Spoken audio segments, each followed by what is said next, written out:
we start to introduce ourselves, and Tara, you can start perhaps. Okay.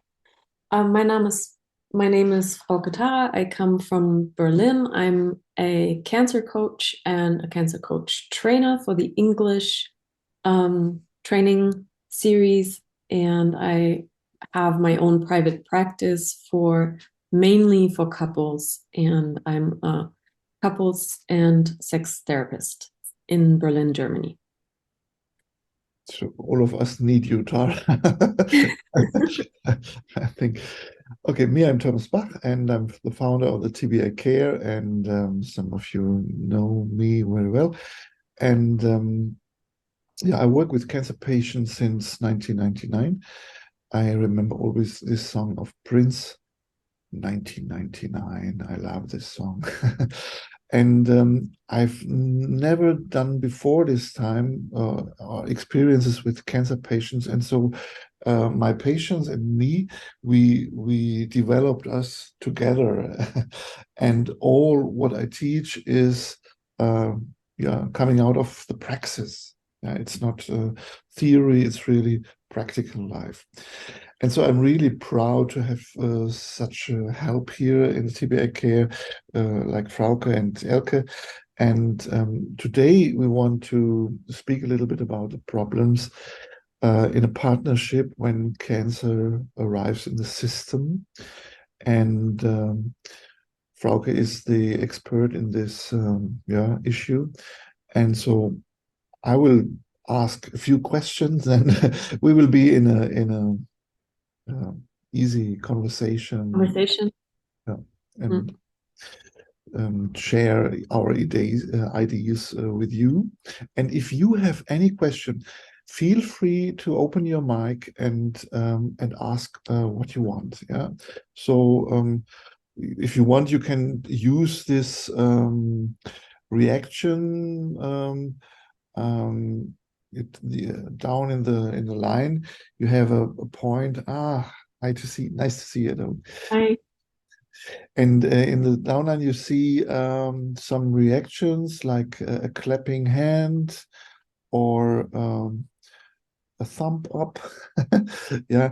So if you interact a little bit with us, or if you have questions, please feel free to ask everything what you need. Okay. Do you also want to use the chat window so maybe that they can use just write the question in the chat and then Yeah. we can Yeah. if that's if you don't want to open your mic or your camera we Yeah. can. So use the chat. Good. Frauke, we have divided the illness of cancer in 6 phases, yeah, and these 6 phases are normally, if you have a cancer diagnosed. Oh, nice to Hi. see you by video. Okay, if you have a cancer diagnosis, then before you have a diagnosis, yeah, then there is this suspicion phase, yeah, this moment, oh, something changed in my body, Mm. and could it be a cancer? Yeah, this question comes up, and then is the issue or the question, shall I talk to my partner? Mhm. I think this is the first problem which is coming up. Yeah. Shall I talk to my partner? What's your idea about it? I think the it really depends on the relationship and if you feel safe in the relationship, and I think that's the psychologist answer that is used for anything is like, oh, that depends. It depends. It depends. I Yeah, I think that even in those early stages, it's very helpful to, or very recommendable to find help, even in those early stages, because I think making a blanket statement like, oh, you have to tell your partner everything and you have to tell them the diagnosis and you have to tell them your suspicion. I don't think you can do that, and if you don't feel like your relationship is strong enough to sustain this suspicion, or you don't feel safe, you don't feel like the relationship is solid enough to talk about this, this would be a good moment to for example, get help from a cancer coach and talk these things through, and maybe find a strategy that fits your situation in your relationship on how to bring this topic up. I think eventually you're going to need the support of the system, but there are many different ways of getting to that support. So changing the system so that it can actually provide the support. Yeah. We in Germany, we have such a word. It's called talking. No, we say talking is silver. No, not talking is silver, and talking is gold. Yeah, and I thought it was the other way around. in Germany it's different, but in our course we say not to talk is silver and to talk is gold. So it's normally better to talk, but I have met really many patients, women mostly, they never talked to their partner that they have a problem. And the cancer was growing, and it's coming out of the body. And then when it starts to smell and it starts to bleed and like this, then that was the first moment some patients start to tell about the illness. They went to no doctor, shows nobody what they have. It's a kind of shame. Yes. And I think this shame is also an issue in partnership, perhaps. Yes, big time. Especially if there's shame about your body not working the way it's supposed to be working. Shame around showing the deficit, again, air quotes, the deficits that you have, even without cancer. People don't, you have people who don't want to be seen naked with the lights on by their partner, who's could potentially be the person who's closest to them and who they trust the most. And it's just not the case. So if you add cancer to these normal issues that a lot of people have, especially around their bodies, sexuality, showing who they really are, all these things, and then you add something as scary and as drastic as cancer, it just really makes the problem even more difficult to deal with.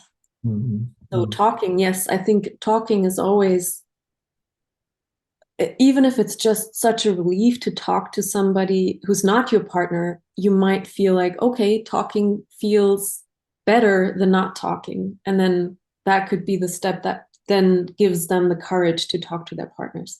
Yeah. And it's also different in different cultures also. Yeah, I think in the Western culture, sometimes it's more open. Yeah, and we have some Philippines in our course. Yeah, and they said Philippines they smile every time, but they don't talk about their problems. Is it right? Yeah. And so the invitation is really you said it, perhaps it's good to find a cancer coach, to start conversation with a cancer coach, some neutral person out of the system, yeah, to get help there.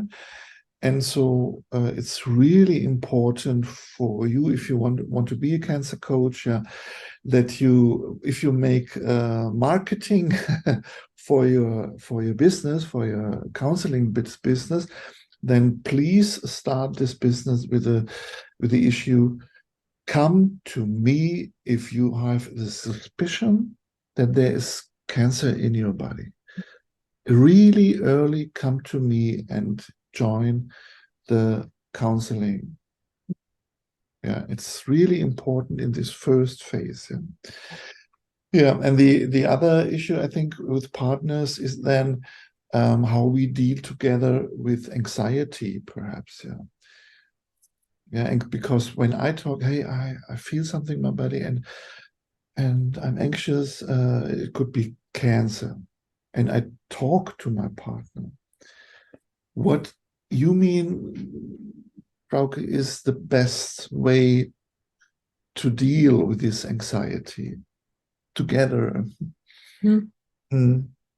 Wow, again, I have to say that depends. It depends on Sorry, the partner. but I think we will but I use think it often today. yeah, probably. But I'm thinking that even in relationships that don't have to deal with cancer, that just have to deal with normal life stuff, anxiety tolerance is a huge, huge issue that in the Western world, progressively, we unlearn. We are not used to tolerating the feeling of anxiety. And I don't mean pushing it down, by no means. I just mean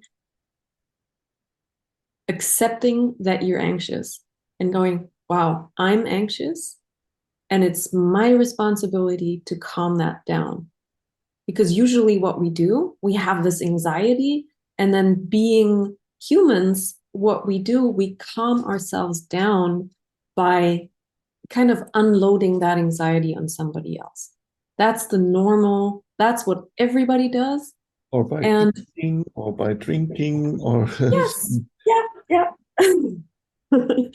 Stuff like that. And usually what is very helpful, and again, here a cancer coach or can help, and especially in a couple, to learn to hold this emotion, to feel the emotion, and to not reject yourself for the emotion, not going the route of, oh, now I have to be strong because I'm the head of the family and I have to be this beacon and I have to be the rock in the stormy seas and have to be strong, but to be able to say, yes, I'm very anxious and I understand that you're anxious too. And to not allow the anxiety to take over and not make decisions, hasty decisions based on anxiety, but to accept that this is going to be a hard time and let that be. And sometimes that's enough, giving space to an uncomfortable emotion. Sometimes that's all it takes, and you don't have to be like, oh, I have to take something or do something for this anxiety to leave, but you can just sit with it. is it good to hold the partner in the arms and to just to say, I'm with you. Yeah, I I hold it with you. I hold yeah. the space that this anxiety can come up. Mhm. Mhm. Yeah, exactly. I think just being there and being present for the other person, sometimes and for yourself too, Mhm. right? Mhm. Sometimes that's all it needs. And we have this, a lot of people have this mindset of, oh, this is uncomfortable, this is negative, it has to go away as quickly as possible. So yeah, that's like you're saying, let's just drink and eat and consume things so that we don't have to feel. Mhm. Mhm. Yeah, it's a surrogate. Yeah, it's not reality. It's only a surrogate. Yeah, Is it the right system. word? Yeah. Surrogate. Mhm. Yeah. Mhm. Yeah. And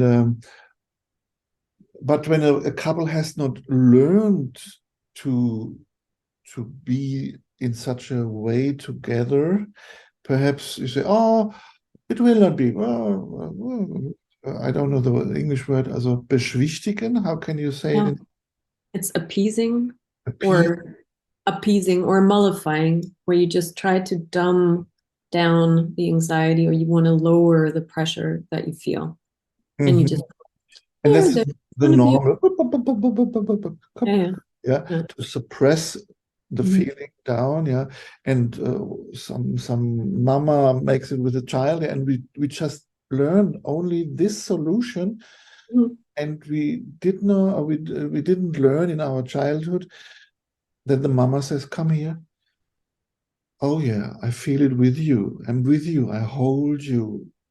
We didn't have it in our Mhm. child. We only have this suppression. Oh, calm down. If you marry, it will be away. Like this. Yeah. Yeah. So this is not helpful, I think. Yeah. No, not helpful at all. And I think this is where the problem starts, where people who they have this idea, this is support, and this is how I show my partner support by saying, it's going to be okay, so that I don't have to worry, they don't have to worry. And then in the end, both worry separately and feel lonely while they're worrying. Yeah. So I think as a cancer coach, you can provide just different styles of conversation where you just, for example, when somebody approaches you with this issue, you ask, what do you need? Do you need me to just listen? Do you need me to help you find solutions? Do you just want to not talk and just be there and let me hold you? I think this is where we come in to help also present a different style of relating with each other as people, be it couples or not, I think. Yeah.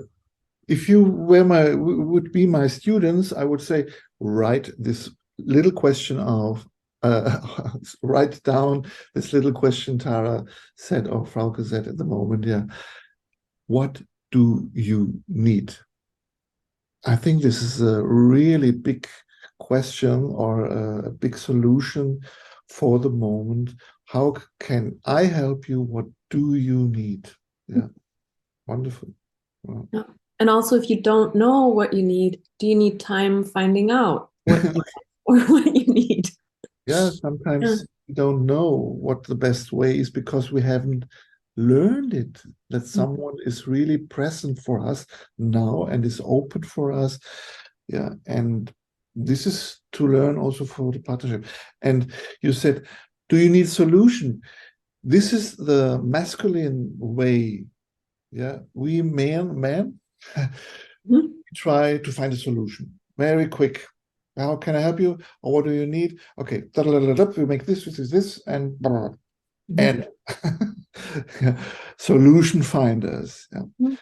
But women are from the Venus, men are from Mars. Perhaps you know this. Yeah, and solution finding is not what women need. Women need talking, listening, be together, present. Yeah. And solution comes later. Yes. I think also solution finding can be a way to deal with anxiety. It's like I feel like I'm losing my cookies. I don't want to say any bad words here. So I'm losing my emotions, I lose control over my emotions. I get overwhelmed. And then thinking, if I find a solution, it gives my emotional system something to do to distract myself from what I'm feeling. And then you just Google like crazy, or you do all these things. And ultimately feeling those emotions is such a huge part, right? In just finding a new way of being yourself and also of dealing with this difficult situation.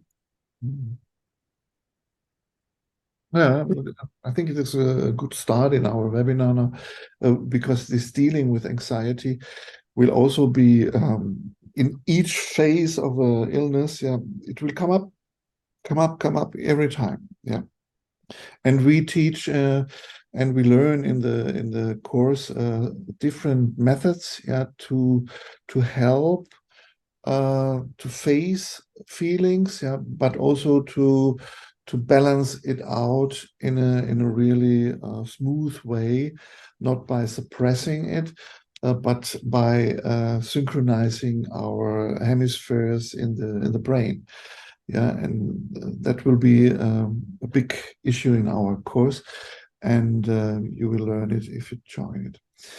Second phase is this diagnosis phase, where you go to doctor, health practitioner, yeah, and he finds really out yes, there is cancer in the body, or there's nothing, it's only myoma, or it's not a cancer, it's a pre step of cancer perhaps, and it's found really early, and so perhaps a little surgery and it's gone away, everything is fine. Yeah. And but in this diagnosis phase, other questions are coming up. Yeah. And the first is, shall I take my partner into the appointment with my doctor? Do I need it? Do I need him, her, yeah, to be in this appointment? What's your opinion? It depends. Depends. I'm trying not to say that. It depends. I think that's such an interesting question.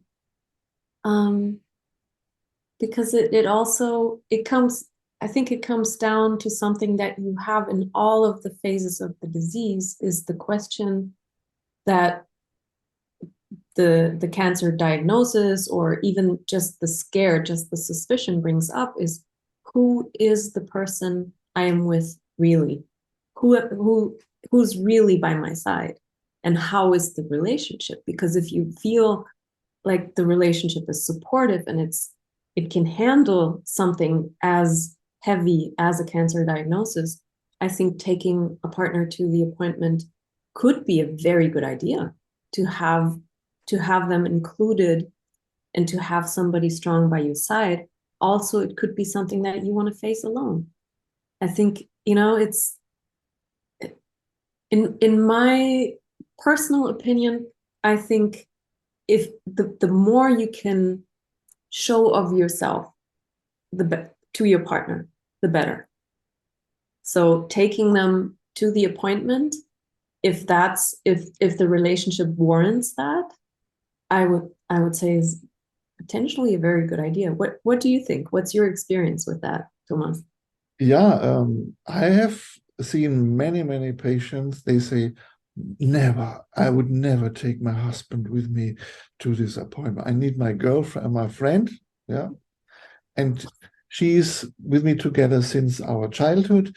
She knows everything. She knows more than my husband, or like this, yeah. And she is the one on my side at this moment, yeah, because my husband would be anxious too and more chaotic, and yeah, I have to take care of him instead that he supports me. And that's really often. Yeah. Wow. It Yeah. depends, yeah, on the roles in the relationship. But also it's so limiting, right? Because if you don't try, you won't know. That's So it could be that, let's take this example of the person who says, no, I'm just going to take the friend that I've known forever, or my sister, or somebody like that. You don't give the husband the opportunity to show that he can be supportive and that he can be so different than what the wife has been thinking all along, right? Or if he can't do it, maybe he can grow into it and develop that capability. So to me, but that's probably also because that's my perspective, right? Because I look at couples and I think, okay, how can they grow? What can they work on? And it's always towards that window of tolerance, that edge where they can do it, and it's like, nah, it's uncomfortable. I'd rather not do it. We all know that. We save each other, yeah. We don't want to face the other or bring the other in uncomfortable situations. So we save the other. But perhaps it's a good idea to say, hey, my little great darling, I've never thought to take you with me in this appointment with the doctor, but now I trust you that you will be supportive. I've never done it, but I trust you. Mm. You will manage it. And perhaps this can be a really big opener for a new or deeper level in the relationship, yeah, for more love in Yeah. the relationship. Mhm. Yeah. And also for changing the picture that you have of your partner, because Yeah. after a while you have this image of them and you think this is what they're able to do, this is what they can't do. And that can be so limiting too, because you don't give them the opportunity to show, well, I've grown in the last 5 years. I'm not the same person you met. Yeah, in the best scenario. So often in partnership, I listen now carefully, we hold the partner down. We don't allow the partner to grow, Mhm. to hold him in the same role, or yeah, to don't Yeah, allow development. yeah. Because we want to keep the pressure down in the system. We want to keep this all just nice and easy, And if somebody suddenly expands and wants to grow and wants to be different, it's like, well, no, you can't do this. You're scaring me, so you have to stay in your box, chocolate. That's what the Australians say. Yeah. Okay. Also, I've seen many partnerships, yeah, in the clinic where I work, and the both sat in front of me, and the woman always said, I've never thought that my partner could be so supportive for me. And I see now his love, his really love in this support he gives to me. Yeah. And this is wonderful, a wonderful situation. Yeah, they look at each other, yeah, they smile, they have tears in the eyes, yeah, and say, yeah, thank you for this, for your really stay by side. Yeah, don't flew or fly. No, yeah. And this is a wonderful moment also. Yeah. Yeah, yeah. So it depends. Yeah. Right, yeah. And It, so perhaps the session with a cancer coach, yeah, could be really supportive because both can come and they can ask their questions and what will arise. Yeah, will I be able to deal with the situations? Yeah, so it's good to support both partners at this situation. absolutely. Mm. Yeah. You can use that resource. Yeah, It's if there's a cancer coach, why should it be limited to only the person who has the cancer when the whole system is affected, right? that's So, um, yeah, I think that's so mhm, true. yeah. And then the therapy plan will made by the doctors, yeah. And then there's a big yeah, question also this, will I follow this plan or will I look for a second opinion? And we have to share with our clients that it's really, really, really good to take in a second opinion. And a third. And a third sometimes, yeah. Yeah. Why not? And also Uh, to go to naturopath. Yeah, we have this holistic thinking in TBA care. Yeah, and we also recommend that it's really good to get information from all sides. Yeah, school medicine, natural medicine, yeah, spiritual uh, help. mm, Yeah, I know some Philippines healers. They're really well known, yeah, and they make spiritual surgeries. Yeah, they go deep in with the hands, deep inside of the body, and take out some stuff of the body. Yeah, and it's really really wonderful what they do. Yeah, I don't know if you have heard about it. Yeah, no, never.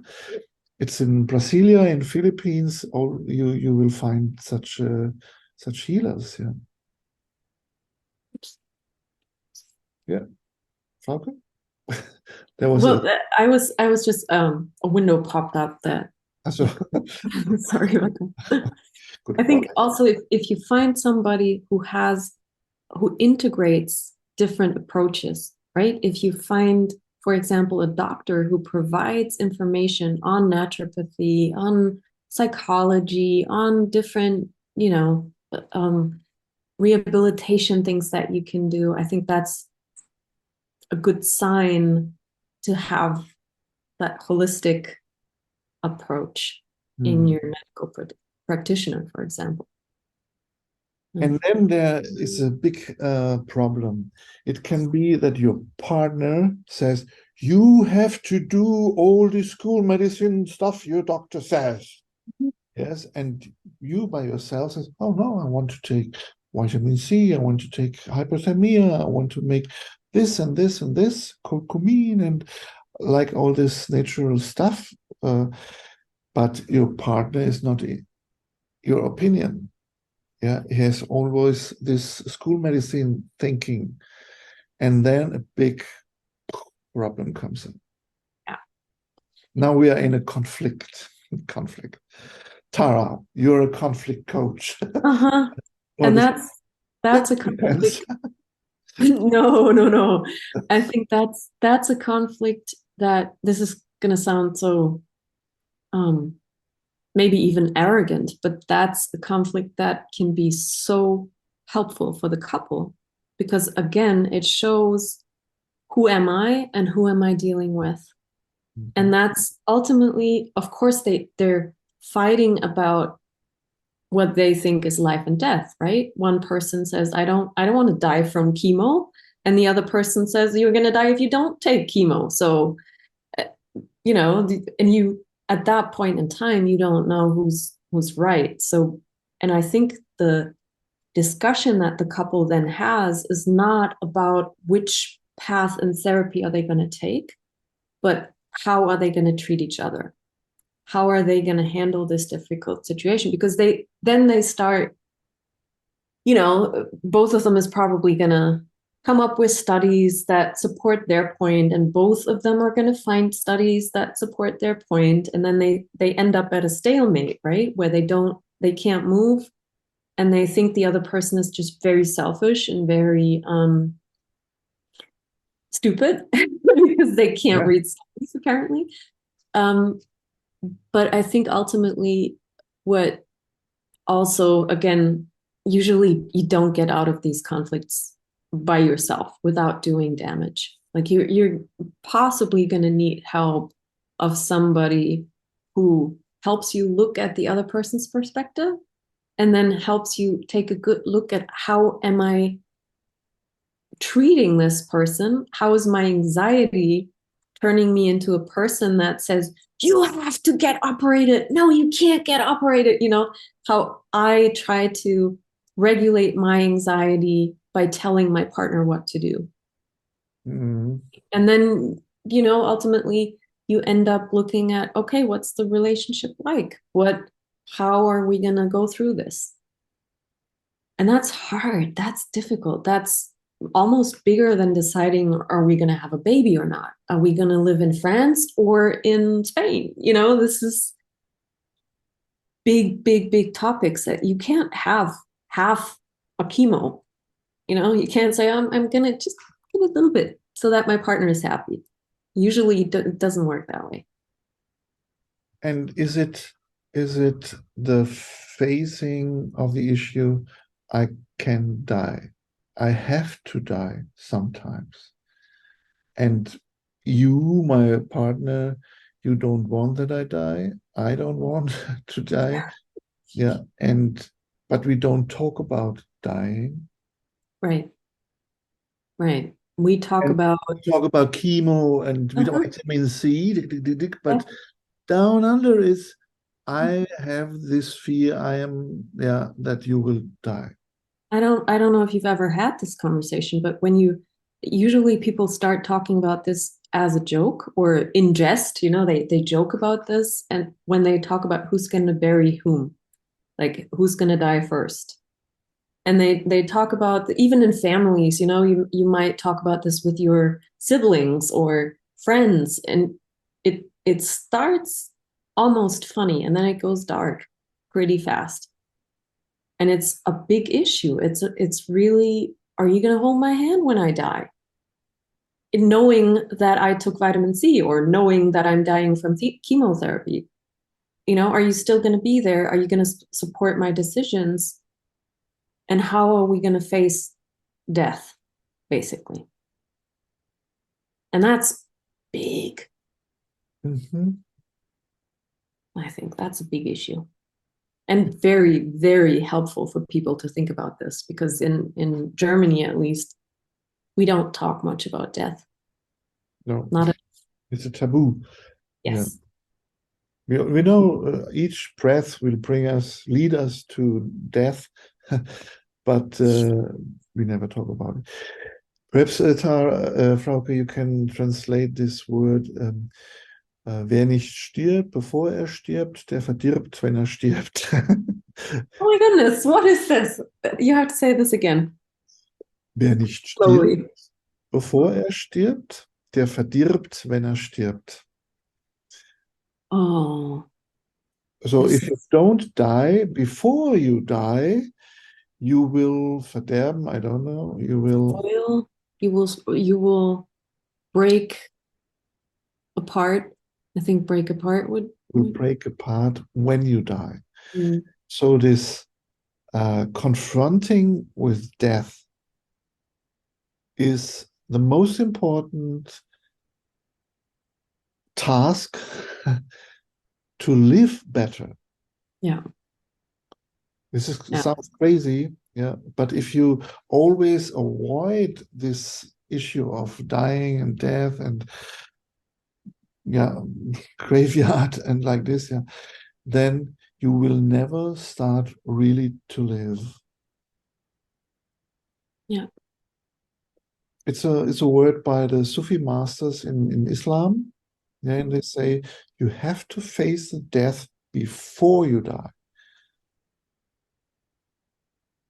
And we will learn also in the course, to deal with this last step of life, and but today we have this partnership issue, and I think in this phase when you have the diagnose, then some medicines, they give you a prognose. Is it a prognose in English? Yeah. Mm-hmm. Okay. Prognosis.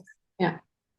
And let's talk about this issue. Is it sensible to get a prognose? I have, you know what, Thomas? I've never heard any prognosis that was accurate. Not one.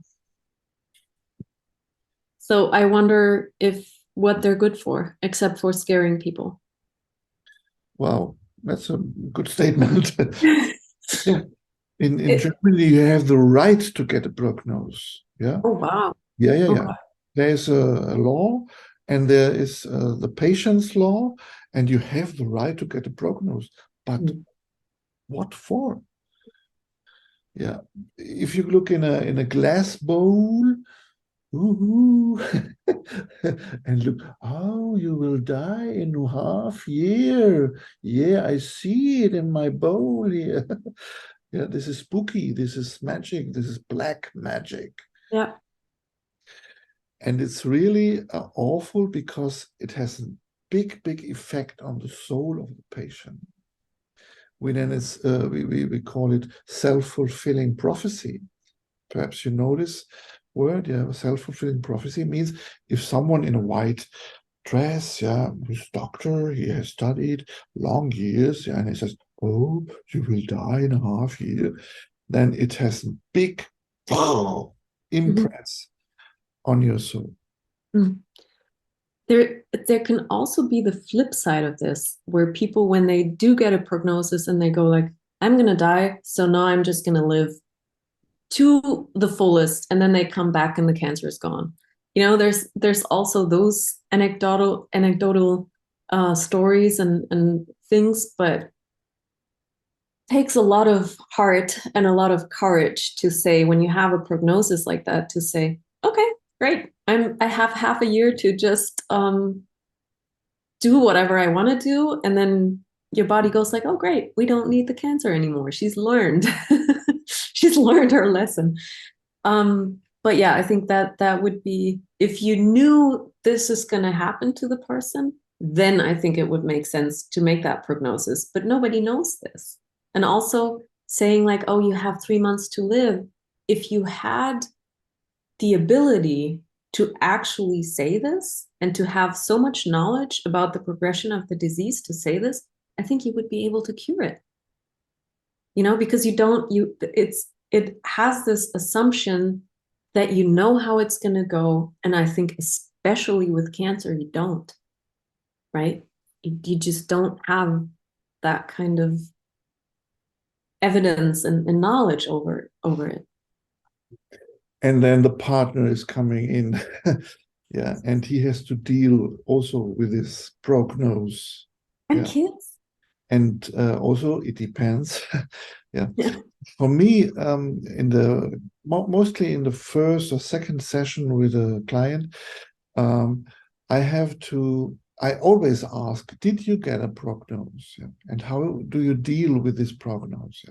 Yeah? Mm. And I ask the patients,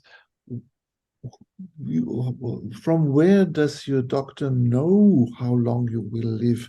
Has he channeled God, or has he a calendar where each life is printed in? Yeah, or no, it's a study. A study. Okay. Each who has made a study, who knows how studies will be created. But each study has such a curve. Bell curve. Yeah. And mostly the people die on the top. Mm-hmm. But always also here people die and here people die. Yeah, after 20 years or after 1 month. Yeah. Mm-hmm. Who will say where you are, where you will be in this curve? You are not part of this curve because you live and you are not part of this study. Mm. Who will say where you are in this curve? Nobody. And so each prognosis is only this, meaning there is a study. This is the time you have when you are in this area of this range of the study. Nothing more. So it has no sense, nothing. Yeah.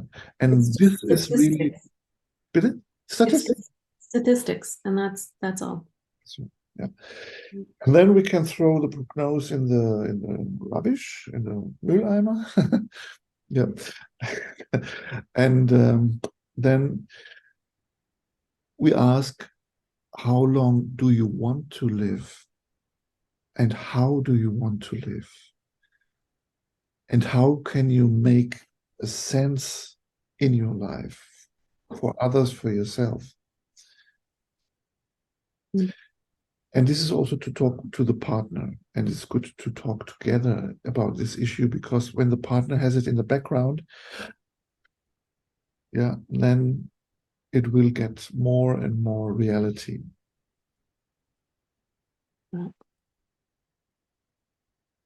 Good to have both people on the same page, to have information-wise, but also in terms of what do they want their life to be like. Even if the prognosis was right and it was only a year left, I think the importance is also, how do you want to spend the time that you do have? If it's a year or if it's 100 years, you can have 100 miserable years or one really good one or 10 really good ones. And I think that makes a huge difference, right? Absolutely. Yeah. Yeah. Normally we said, we make this webinar only 45 minutes, yeah, but now we have arrived this time.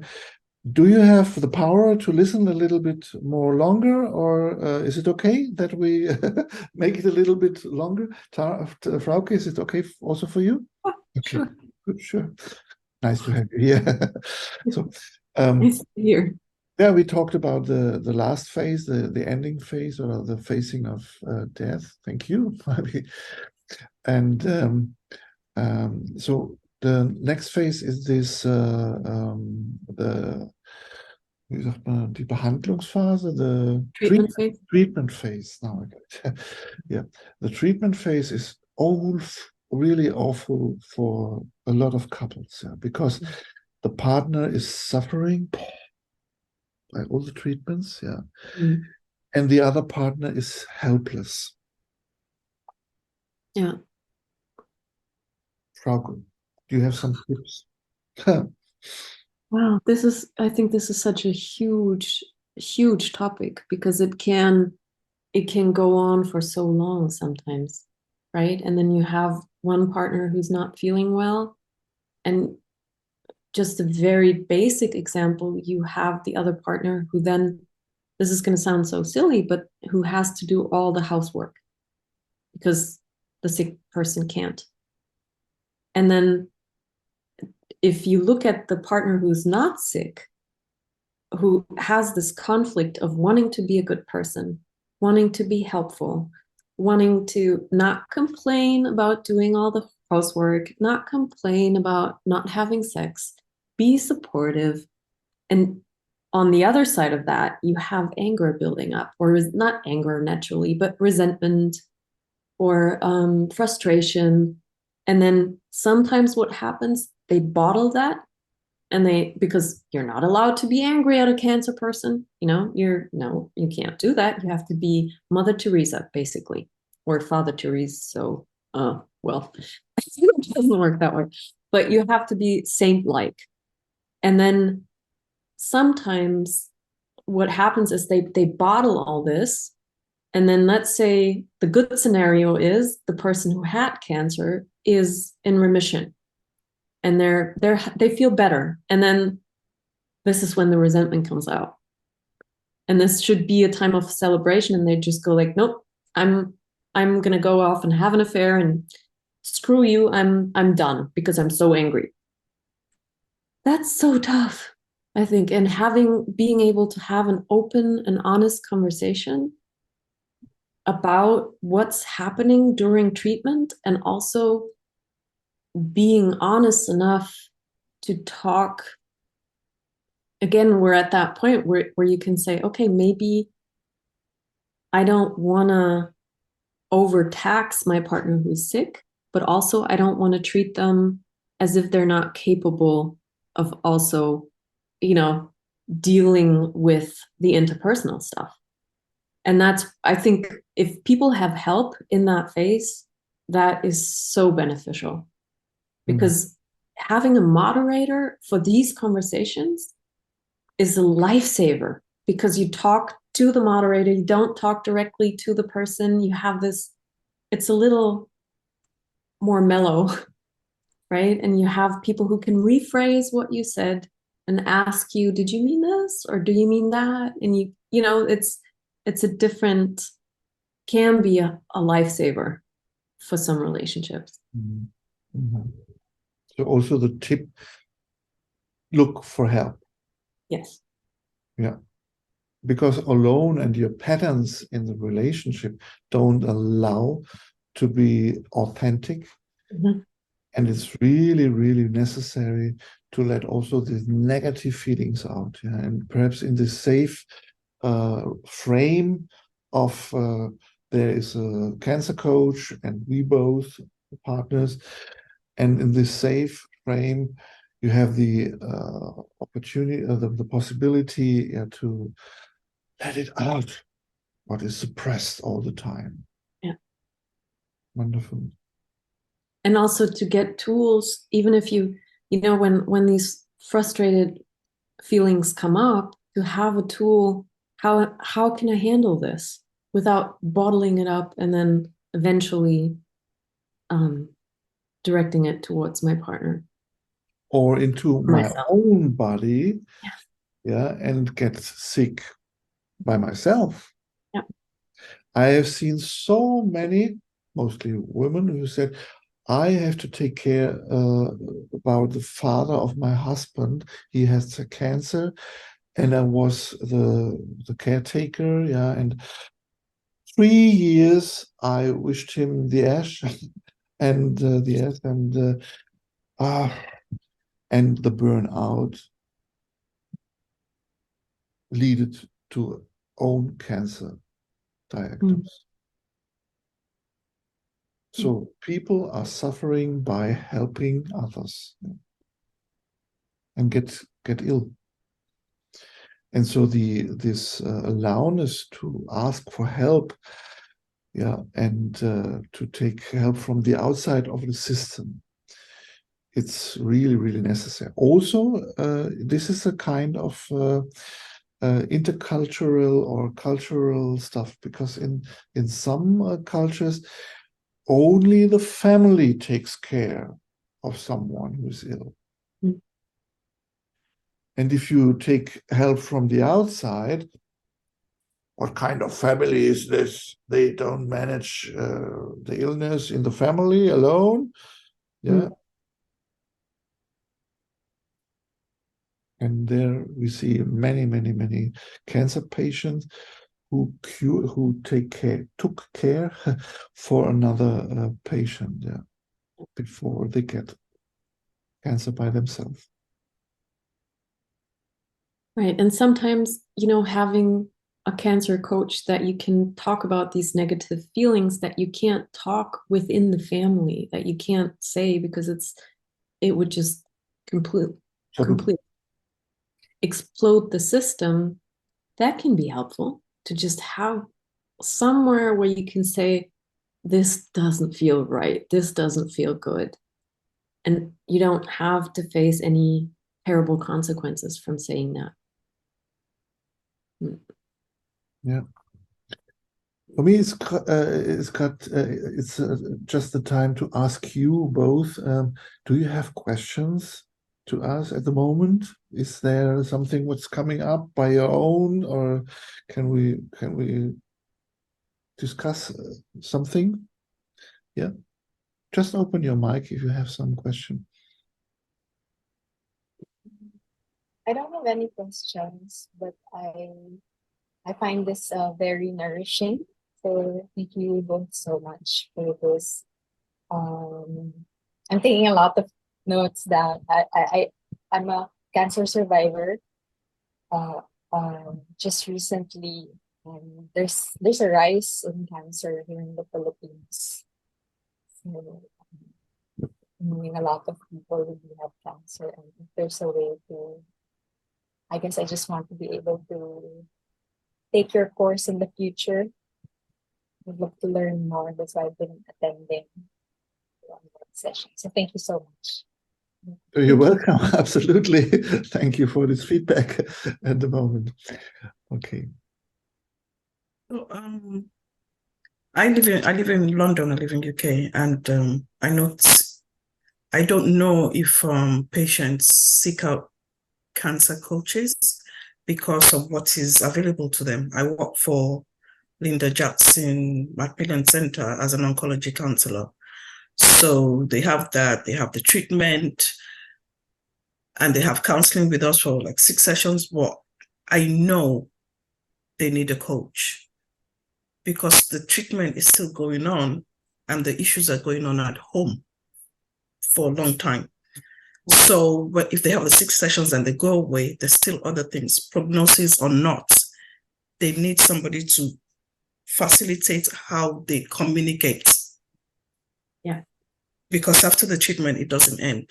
And some people still come back post-treatment and say, what was that? What did I just go through? And this family member wasn't there, and that one wasn't there.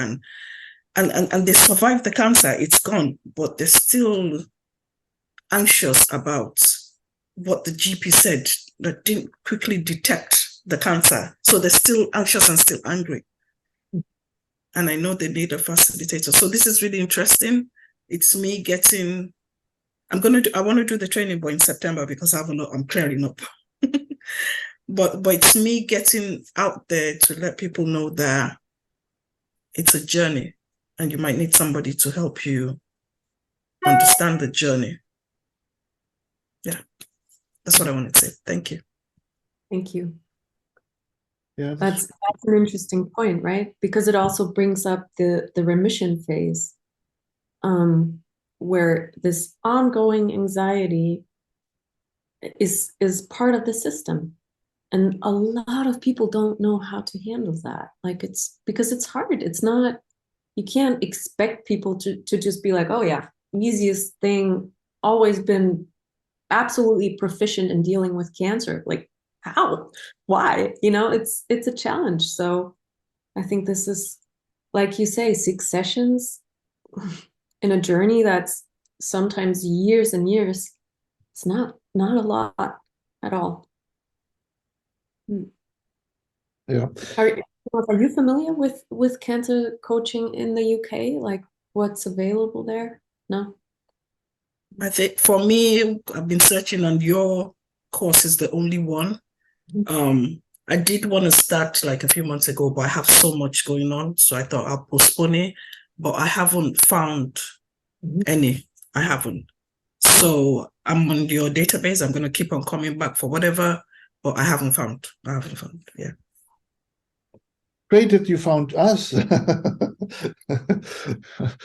Okay, but it's special because we have this holistic thinking, yeah, and this is not well known and sometimes not well seen by some critical, oh, they are esoteric people like this, yeah. But no, we are standing on the ground really, but we are open for each method, each possibility, and perhaps this is for us it's the best. Body, mind, and soul.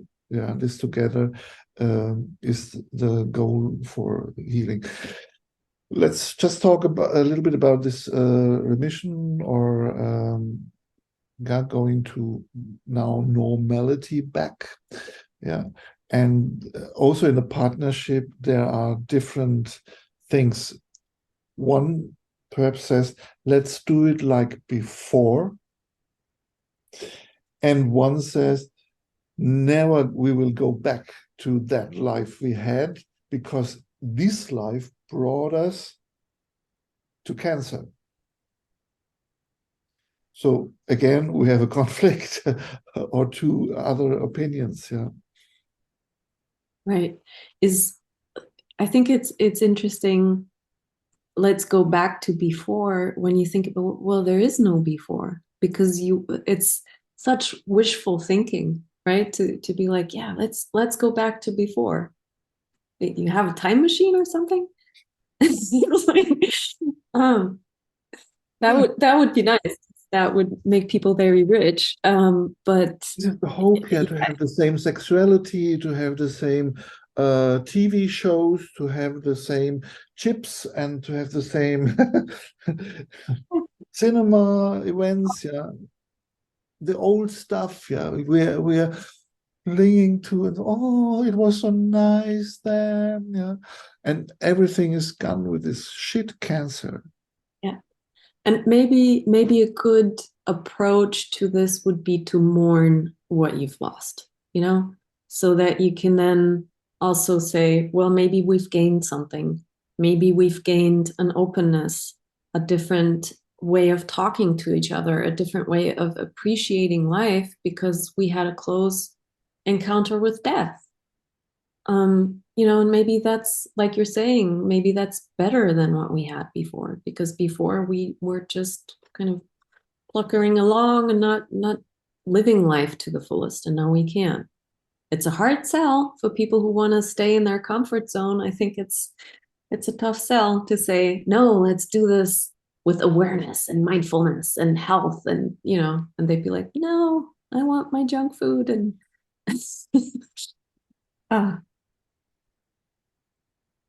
Yeah. But I think it's worth it. And lots of people who go through hard times come out better on the other side.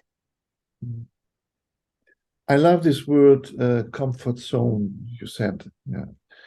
And cancer is ein Sprenger. What is a Sprenger? Oh, a, Dynamite yeah. against comfort zone. Mm. Yeah. You will get rocket with a rocket out of the comfort zone. Yeah. Definitely. So much new things in your life. Yeah. You've never thought about, you have to manage, you have to deal with. Yeah. Mm. That's tough. And I think it's the, talking about partnership and relationship and stuff, the having a lot of goodwill towards the other person is crucial. Like really trying to be a friend of their happiness, even if that's hard, usually that there are moments when that can be tough. But I think this is having a gentle and soft approach to this. I think that's a good way of approaching it, right? I For had the a most guy, part. I had a couple with me, and the husband was in this position.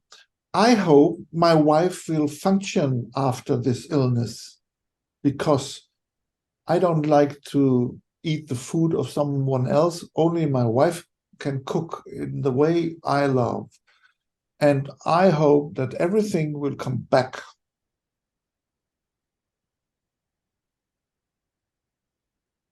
You know? Yeah.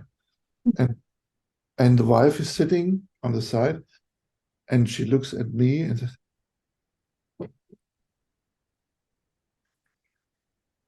yeah. And this is to deal with this situation and was a good task for me. And yeah, the problem is that to open someone's mind in, hey, now it's not your belongings to fulfill your belongings. Now it's to survive. Mm-hmm. And to open the mind that death could be one possibility. And never more your wife will cook for you if she dies. Yeah. And this was a big task for me as counselor, yeah, to open his mind for this possibility. Yeah. Mm. Yeah, in my background, my family now is ringing, hey, come on to eat and to breakfast. For us, it's time. We could talk now, I think, hours more. I think, or I hope that you have some information or some ideas. Yeah, Alitu, do you want to say something? I had a client who came for counseling and came with her husband and said exactly what you just said. And although I was shocked and I didn't want to show that, and I said, I need to explain something in a different way. So your wife has just had a battle fighting with a lion and she survived. So maybe when she survived, she'd lost an arm or she'd had big scars. And you want her to go back to doing what she used to do before fighting a lion. And he said, that makes sense. Very good. Very good metaphor. I will remember. It's a really good metaphor. Yeah. Thank you. That's an awesome picture. So because the other person hasn't experienced the cancer themselves, they might not fully understand what the other person is going through. Yeah, that's okay. Thank you for this sharing. Thank you. Okay. I wish you all the best. Next Saturday, Elke is in the course again with a second session. I think you're both on the course, no? No, not now. No. Yeah, you're on there. And we will meet perhaps in 4 weeks. We will do it every 4 weeks. We will make a free webinar. And so in the next webinar, Elke will share the time with me. And yeah, we have then perhaps a really interesting issue. I don't know what we are talking about then, but we will have an interesting issue. And Frauke and me, we will take care of this issue of sexuality in our next meeting. So in 8 weeks, perhaps. Yeah, 8 weeks it will be. So nice to see you again then. Yeah. Thank you so much. Thank you very much. Thank you so much. You're Thank you. welcome. Spend your time with us.